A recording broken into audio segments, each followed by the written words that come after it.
Welcome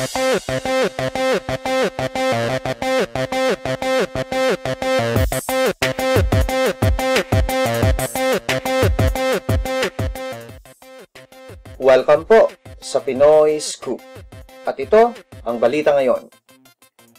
Ang Kapuso stars na sina Marian Rivera at Dingdong Dantes ay inanunsyo na sila ay ikakasal nitong December 30, 2014 sa Immaculate Conception Cathedral sa Cubao sa exclusive interview nila sa Star Talk noong Sabado, August 16, 2014. Ang isa sa kanilang principal sponsor ay si Batangas Governor Vilma Santos, kung saan siya ang unang nag-congratulate sa kanilang engagement. Sa ngayon, pinagpaplanuhan pa ni Dingdong at Marian ang mga iba pang detalye sa kanilang kasal. Ayon din sa dalawa, sila ay una nang na-engage sa Macau, isang linggo bago nila ito i-anunsyo sa show ni Marian noong nakaraang linggo.